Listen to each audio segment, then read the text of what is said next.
제가 애니멀 커뮤니케이터로 활동했던 초창기에 있었던 일을 이야기해 보겠습니다. 저의 이 일을 좋게 보시는 분들도 있고 안 좋게 보시는 분들도 있을 겁니다.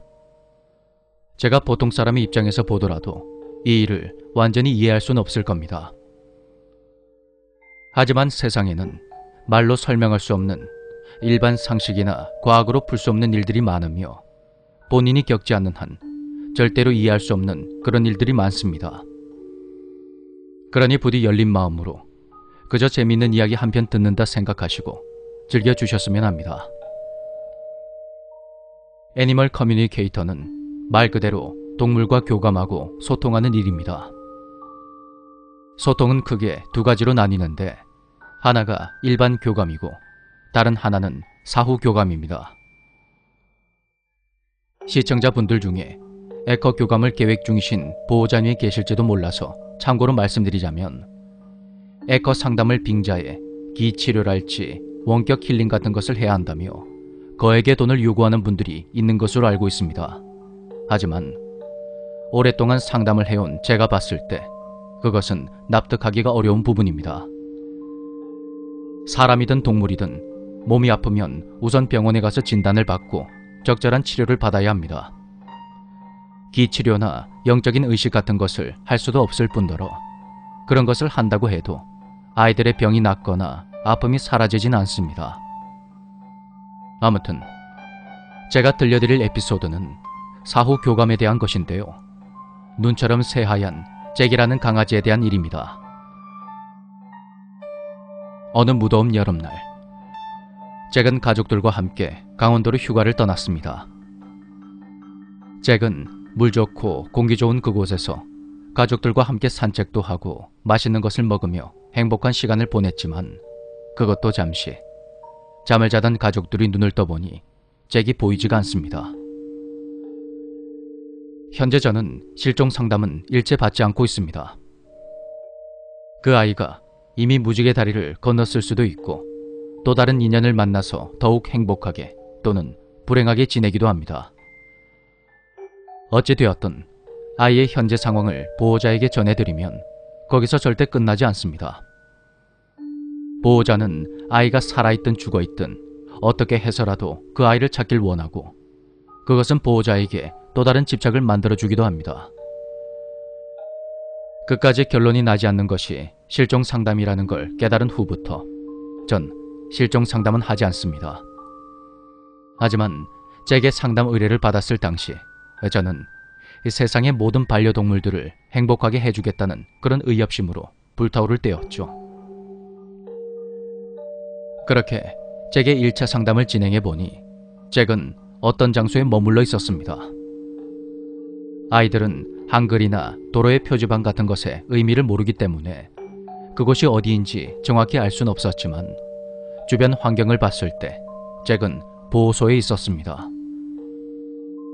며칠 후 제가 일러드린 대로 가족들은 캠핑 장소에서 그리 멀지 않은 곳에 있는 유기견 보호소를 찾아갔습니다.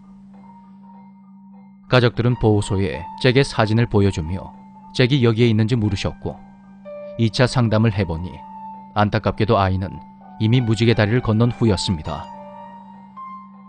그때가 잭을 잃어버린 지 약 3주가 지났을 때였는데 가족들이 보호소에 도착해보니 정말로 잭이 이미 숨을 거둔 상태였다고 합니다. 불과 3주 만에 잭은 예전의 모습을 모두 잃은 처참한 몰골로 변해 있었고 그럼에도 불구하고 잭을 알아본 가족들은 시체라도 찾을 수 있어서 다행이라고 했습니다.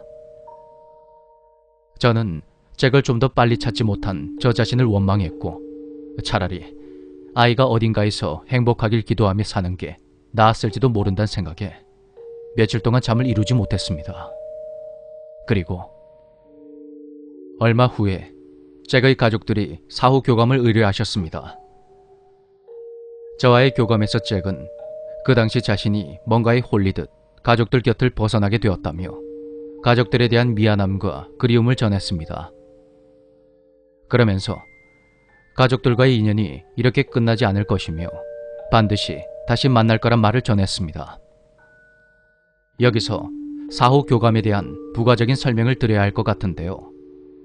산모님과 시청자분들이라면 제 이야기를 조금은 이해해 주실 것 같아서 이렇게 말씀드립니다.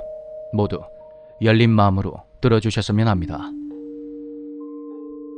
아이들이 준비해온 현생의 삶이 끝이 나면 저승에서의 삶이 또다시 이어집니다. 극락왕생이라는 불교 용어가 있는데 말 그대로 천국에서 다시 태어나는 게 아니면 아이들은 저승에서 다음 생의 시간을 준비하게 되죠. 먼저 그동안 살아온 삶의 시간을 깨끗하게 정리를 하는데 그래서 환생을 해도 전생을 기억하지 못합니다.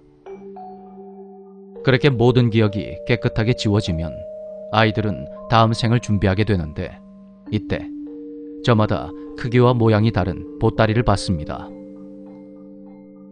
보따리가 왜 다른지 그 안에는 뭐가 들어있는지는 알 수 없습니다. 이것을 안다면 청기 누설을 하는 게 되겠죠. 다만 보따리가 크고 속의 내용물이 많을수록 다음 생이 길고 다이나믹하다는 것만은 알 수가 있습니다. 사후 교감을 했을 때 잭은 가족들과의 삶을 지우고 있었습니다.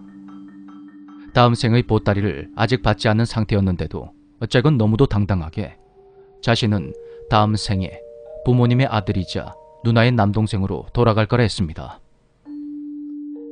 10년에 가까운 시간 동안 수도 없이 많은 동물 아이들과 교감을 했지만 사람으로 환생할 거라고 딱 잘라 말하는 아이는 5손가락 안에 꼽습니다. 그중 하나가 바로 잭이었죠. 전 사람으로서 가족에게 돌아가고 싶은 잭의 바람이 너무 커서 아이가 이런 말을 하는구나 하고 넘겼습니다. 이런 상담 내용을 가족들에게 전하자 아버지라는 분이 하셨던 말이 아직도 기억납니다.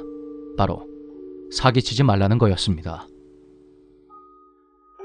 알고 보니 가족들 모두 크리스찬이었고 둘째 아이를 가지려고 5년이 넘도록 병원에 다녔지만 끝내 불임 판정을 받으셨다 하더군요. 이러한 사정은 상담을 한참 진행한 후 나중에서야 알게 되었습니다. 제가 만약 잭의 가족이었어도 똑같은 말을 했을 겁니다. 어머니는 마음의 위안을 얻고 싶다며 메일로 상담을 계속하길 원하셨고 아버지는 저와의 상담 내용을 철저히 감시하며 혹시나 구슬하라는 둥 이상한 말로 거액의 돈을 요구하는 건 아닌가 그렇게 지켜보셨다 합니다. 저 역시 잭과의 교감을 선뜻 이해할 수 없었지만 그래도 제 상담으로 보호자의 마음이 편해지는 것에 만족하며 상담을 이어갔습니다. 그런데 잭이 저에게 아버지는 의심이 많은 분인데 자신의 말을 믿어줬으면 좋겠다며 대뜸 가족들에게 계란 이야기를 해달라고 했습니다. 그냥 그렇게 말하면 다 알 거라 하더군요. 그래서 저는 더 이상 캐묻지 않고 어머니에게 그대로 전하겠다 했습니다. 아무리 동물이라지만 아이가 먼저 말하지 않거나 말하기 원치 않은 것을 제가 억지로 또는 강압적으로 캐묻게 되면 서로의 신뢰가 깨지기 때문입니다. 며칠 후 저는 잭의 어머니로부터 놀라운 답변을 받게 되었습니다. 어머니는 너무 놀라서 손이 다 떨린다며 이야기를 풀어주셨습니다. 평소 의심이 많고 심하게 가부장적인 잭의 아버지는 어머니와 함께 장을 본 적도 없고 부엌에는 아예 들어가질 않는 분이랍니다. 그런데 그런 아버지가 하루는 계란 한 판을 떡하니 사들고 집에 오셨다는 겁니다. 어머니가 놀라서 집에 계란도 많은데 무슨 바람이 들어서 이걸 사왔냐고 하니 아버지는 그냥 자기도 모르게 생각이 났다고 했답니다.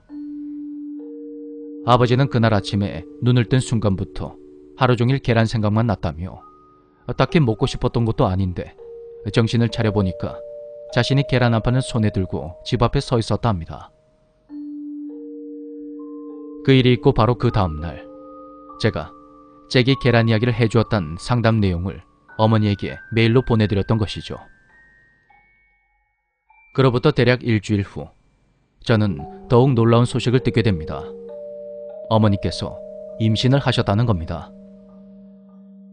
임신 테스트기를 보고도 믿지 못하셔서 그 길로 병원에 가보니까 임신이 확실하다며 병원에서도 놀라움을 금치 못했다고 합니다.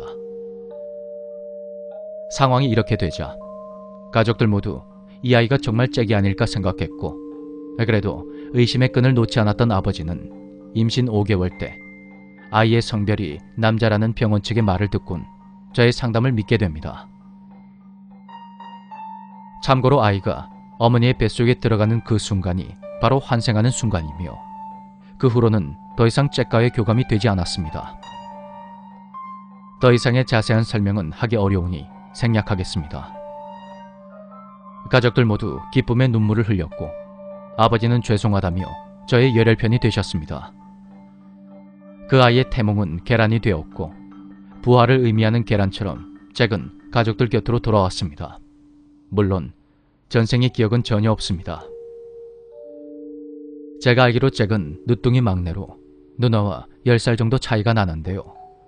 가족들에게 무한한 사랑을 받으며 잘 살고 있다고 합니다. 그 모습을 보면서 전 이번 생은 더 이상 이별의 아픔도 슬픔도 없는 마냥 행복하기만 한 꽃길만을 걷길 기도했습니다.